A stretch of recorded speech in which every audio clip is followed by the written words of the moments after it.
Musa bertemu dengan As-Samiri. Samiri Bapak Ibu pernah dengar riwayatnya Bapak Ibu? Samiri adalah salah seorang yang selamat juga seperti Nabi Musa ketika Fir'aun membuat satu kebijakan semua bayi laki-laki yang lahir dibunuh. Kita sudah tahu semua di dalam sejarah Musa selamat. Ternyata tidak cuma Musa, ada bayi lain yang juga selamat, namanya Samiri. Nama aslinya sama, Musa bin Dhofar. Kalau Nabi Musa bin Imran. Cuma ceritanya berbeda. Nabi Musa dihanyutkan di sungai Nil, dimasukkan dalam peti atas ilham yang Allah berikan kepada ibunya, Yukabad namanya, dan dipelihara oleh Asiyah istri Fir'aun hingga hidup di istana. Sedangkan Samiri ditinggal begitu saja oleh orang tuanya di hutan.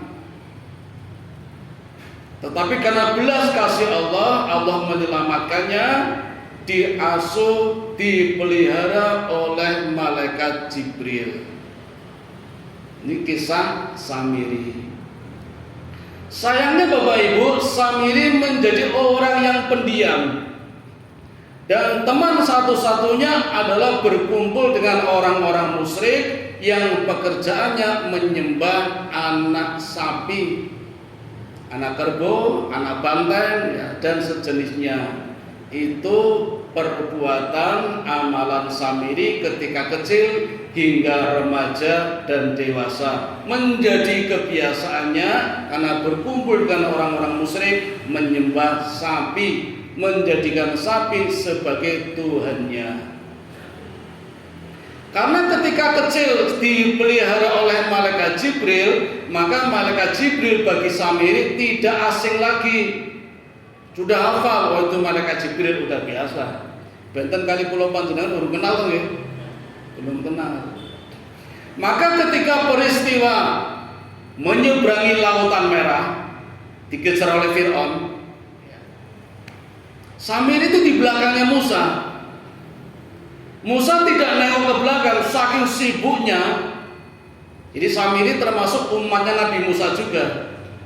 Musa membawa rombongan 120.000, saking sibuknya dikejar-kejar Fir'aun, dan selalu berkomunikasi dengan malaikat Jibril yang menggunakan baju putih, kuda putih. Samiri di belakangnya.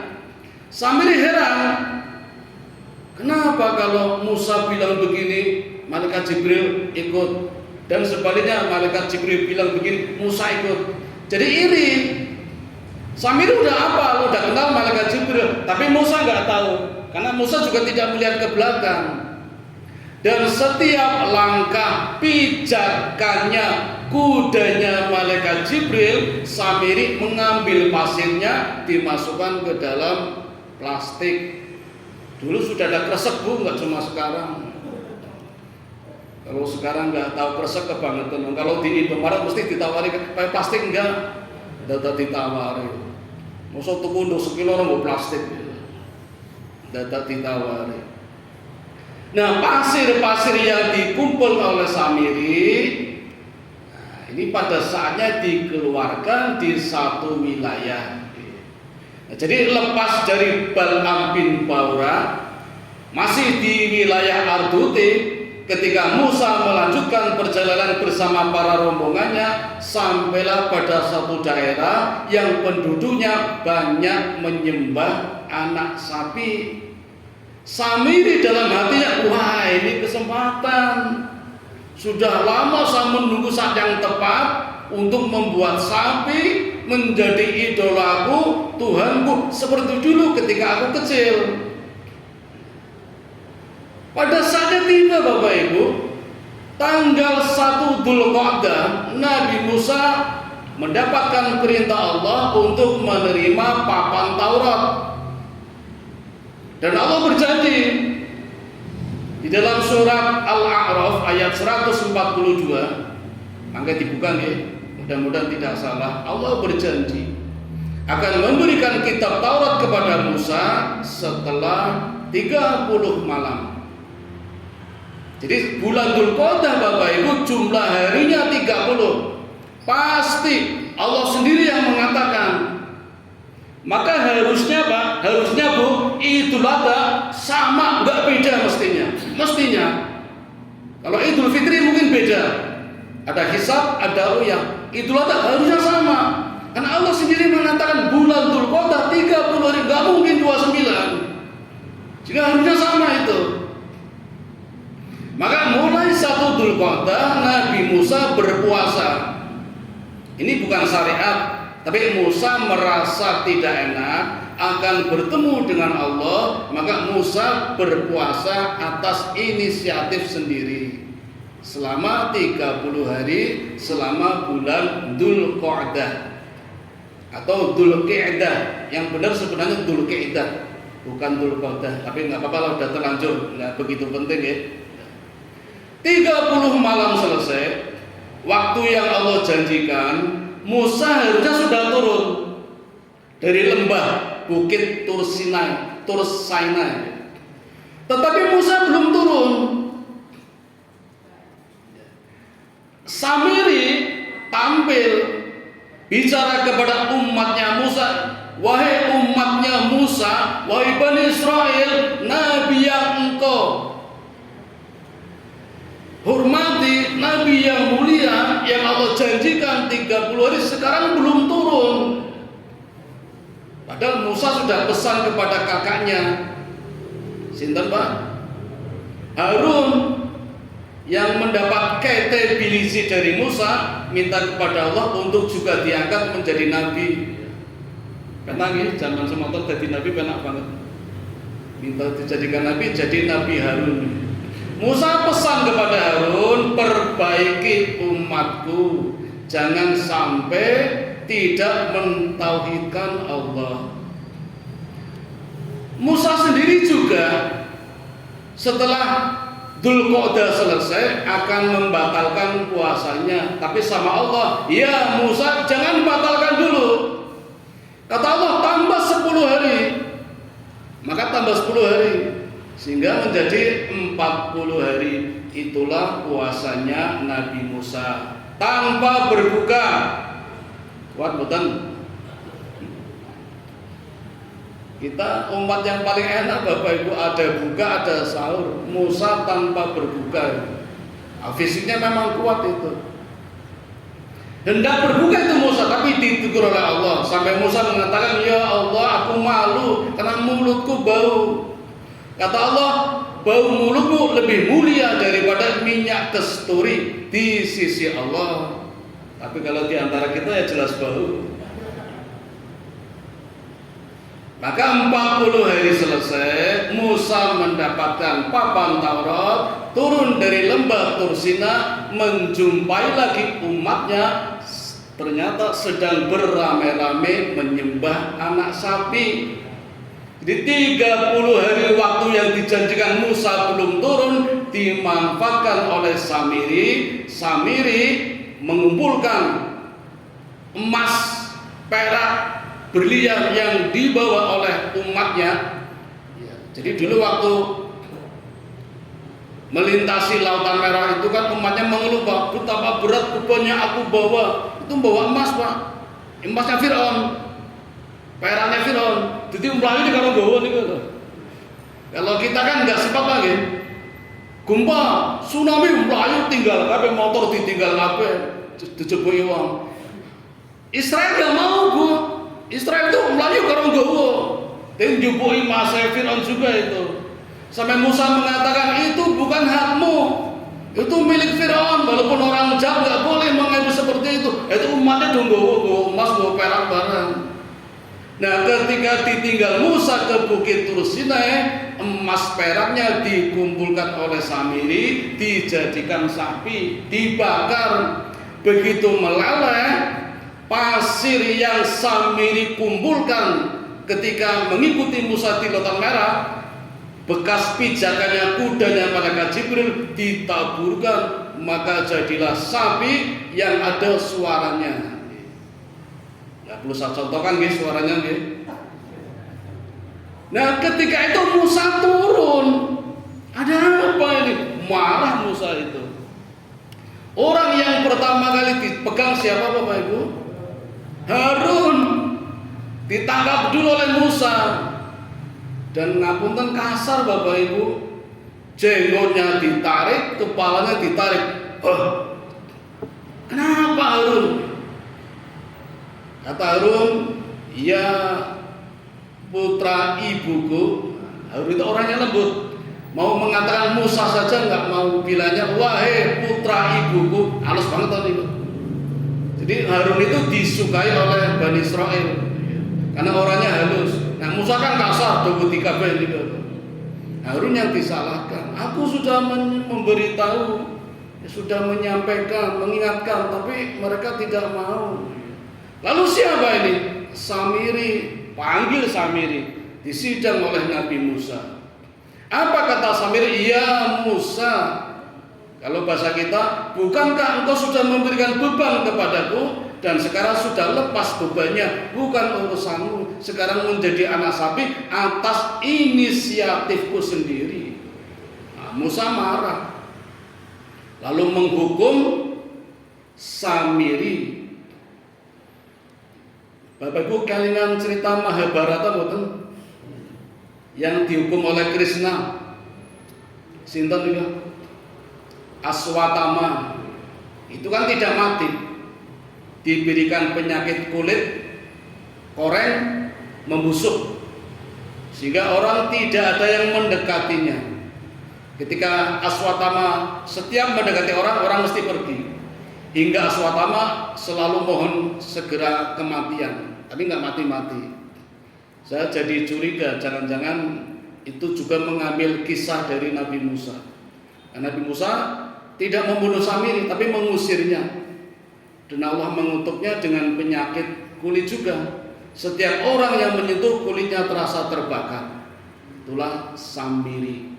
Samiri Bapak Ibu yang sekarang diangkat menjadi tokoh negara-negara Yahudi Israel. Dan sekarang menjadi simbol satu negara adikuasa. Negara apa? Amerika, yang terkenal dengan nama negara Paman Sam. Itu dari kata Samiri. Kelakuannya ya kayak Samiri itu. Jadi itulah Bapak Ibu. Kalau orang mengatakan Samiri Dajjal, secara lughatul Arabiyah bukan. Tapi lisanul Arabiyah, Samiri Dajjal, Dajjalnya Amerika. Penipu ya, yang sangat diagungkan sehingga diberi nama Paman Sam, negaranya Amerika. Itu dari kata Samiri. Itu Amerika. Jadi setiap negara, setiap wilayah, setiap waktu ada Dajjal. Sedangkan Dajjal yang sebenarnya yang Allah tuliskan di dalam kitab tidak seperti itu, lebih ganas lagi. Jadi kalau ditanya Samiri Dajjal, ya Dajjal ketika itu di zaman Nabi Musa. Sekarang menjadi idolanya Amerika sehingga menjadi nama Paman Sam dari kata Samiri. Persoalan belum selesai Bapak Ibu. Samiri sudah pergi, tetapi Musa terlanjur menerima kitab Allah yang di dalam kitabnya ini ada perintah bertobat. Dan taubatnya ketika itu cara bertobatnya harus saling membunuh. Coba Bapak Ibu, ini kitab Taurat mengajarkan caranya bertobat saling membunuh. Untung Bapak Ibu panjenengan bukan umatnya kitab Taurat. Taubatnya kita gampang banget. Hanya membaca istighfar, astagfirullah, wis rampung. Gugur dosa kecil. Sekali istighfar mampu menghapuskan dosa setinggi langit pertama. Cukup dengan astagfirullah, rampung. Tapi kalau dosa besar tidak cukup dengan istighfar. Istighfar tetap astagfirullahaladzim, alladzi la ilaha illa huwal hayyul qayyum wa atubu ilaih. Lebih panjang, lebih banyak, ditambah dengan sholat taubat, menyesal, berjanji tidak akan mengulangi lagi, mengganti dengan kebaikan, mengembalikan kepada orang yang disalahi, tapi tidak saling membunuh. Kitab Taurat mengajarkan cara bertobatnya harus saling membunuh. Maka Musa memerintahkan kepada 70.000 orang yang musyrik, yang munafik ya. Jadi umatnya Nabi Musa kan terpecah menjadi 3 gara-gara Samiri. Yang 70.000 benar-benar sesat, jadi kafir, jadi musyrik, tinggal 50.000 ya. Terpecah 2. Yang satu tetap yakin iman kepada Allah, kepada Musa, yang separuhnya lagi ragu-ragu, meloraya askor betwailah. Nah, yang 70.000 ini yang mendapat hukuman dari Musa harus saling membunuh. Pakai apa ya Musa? Terserah, pakai pisau, apa belati, atau pedang, atau kayu. Itu yang mengerikan Bapak Ibu. Bagaimana kalau tidak mau? Sama akan dibunuh oleh Musa. Karena Musa Bapak Ibu pernah menghukum umatnya yang sesat juga itu dengan mengangkat bukit dan menjatuhkan kepada umat itu semuanya mati. Kelingan Krishna mungkin, Krishna kecil yang mampu mengangkat bukit Firdavan itu. Itu Musa, ya, makanya saya curiga jangan-jangan cerita itu juga diambil dari kisah Nabi Musa juga, yang mampu mengangkat bukit dijatuhkan kepada umat yang sesat. Sama-sama mati. Cuma kalau saling membunuh, bertobat, matinya mati syahid. Tapi kalau nggak tobat, dijatuhi bukit oleh Musa, mati sangit, milih yang mana? Ya, akhirnya bertobat dengan saling membunuh. Maka umatnya Musa berkurang 70.000 meninggal. Tapi syahid, tinggal 50.000 yang masih hidup. Nah Bapak Ibu, setelah peristiwa itu, layaknya manusia capek nih, kesel, istirahat.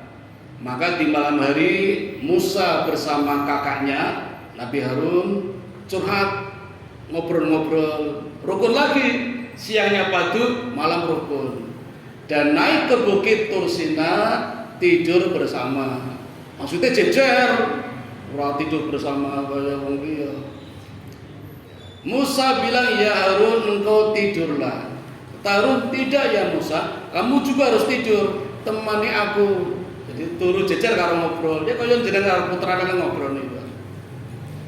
Musa pura-pura tidur. Ya turun nih ya rada kiyep-kiyep ngaten lah. Ya, ngoncong nih. Ketika terbangun Bapak Ibu, ternyata Nabi Harun sudah meninggal. Dan anehnya jasadnya juga tidak ada. Maka ketika Musa turun, disambut oleh umatnya yang di bawah, Musa disalahkan. Mana Harun? Apa engkau membunuhnya? Marah itu umatnya itu. Karena umatnya itu lebih senang dengan Nabi Harun yang halus, lembut, nggak suka dengan Musa yang kasar itu. Jadi Musa dituduh membunuh kakaknya Nabi Harun. Tapi atas pertolongan Allah, Allah tunjukkan jasadnya dan bagaimana cara meninggalnya. Umatnya akhirnya paham bahwa Allah memang sudah mengambil saat ajalnya Nabi Harun, sehingga umatnya menerima apa yang disampaikan oleh Nabi Musa. Nah sekarang giliran Nabi Musa. Allah kirimkan malaikat Jibril dalam bentuk laki-laki dan mengabarkan kepada Musa, ya Musa, saat ajalmu tiba. Musa marah Pak, dan malaikat itu ditempelin sampai kedua matanya lepas. Kita lucu nih ceritanya gitu. Malaikat ditempelin nganti matanya ucul. Tapi ini hadisnya sahih Bapak Ibu, hadisnya sahih. Diriwayatkan oleh Abu Hurairah. Jadi walaupun lucu aneh tapi sahih. Malaikat ditempelin nanti matanya lepas. Wah ini kalau kita punya kekuatan kayak malaikat kayak Nabi Musa, orang iso mati. Nah, malaikat Israel teko kampleng lunga, orang mati-mati. kembali kepada Allah. Ya Allah, Musa tidak berkehendak untuk meninggal, malah aku ditempel sampai mataku lepas. Ya Allah, kata Allah, kembali lagi, sampaikan kepada Musa, ini perintahku. Maka malaikat maut turun lagi dalam bentuk aslinya. Mau Musa orang ngerti nih malaikat Israel karena bentuknya laki-laki. Ini bentuk asli. Musa baru tahu kalau itu malaikat Israel yang siap menjemput Musa karena sudah saatnya ajalnya tiba. Nah, Bapak Ibu, akhirnya sampai di sini akhir kehidupan dari Nabi yang mulia yang masuk dalam kelompok ulul azmi, yaitu Nabi Musa alaihi salatu wassalam.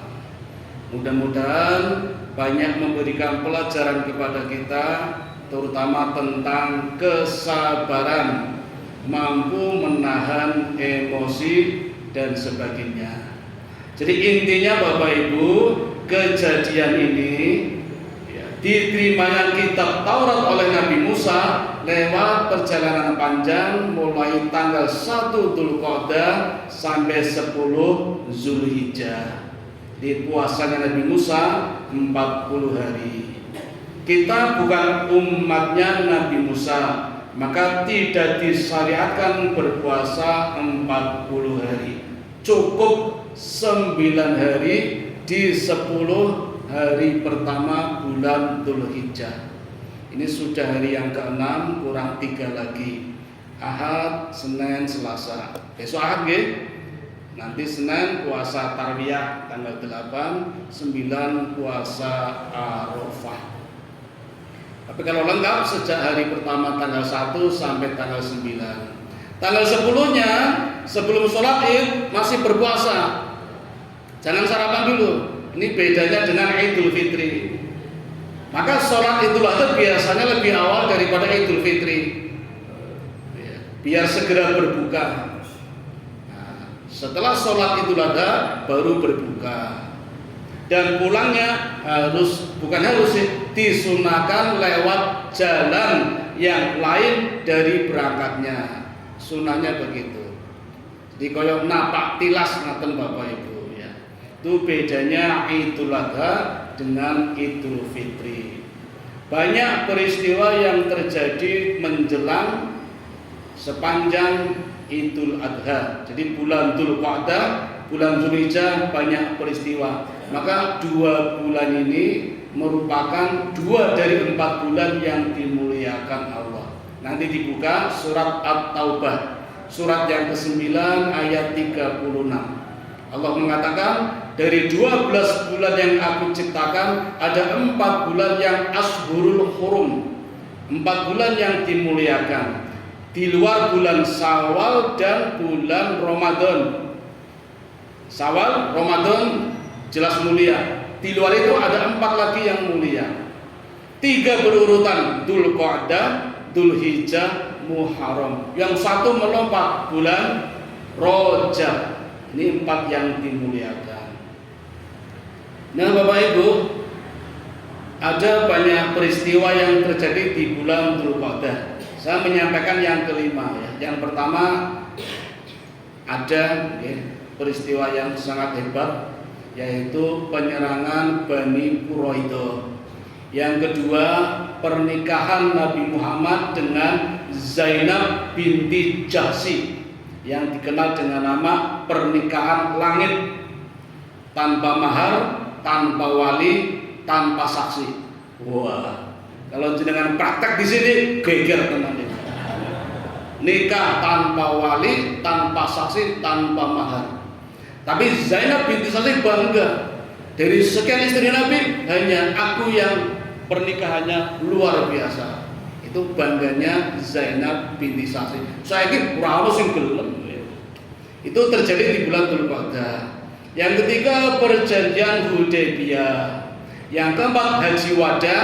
Yang kelima, Musa menerima kitab Taurat, juga terjadi di bulan Dzulqa'dah melintas bulan Zulhijjah. Mengatakan bahwa Bapak yang dapat kami sampaikan mudah-mudahan manfaatnya. Saya kembalikan kepada pembawa acara. Assalamualaikum warahmatullahi wabarakatuh.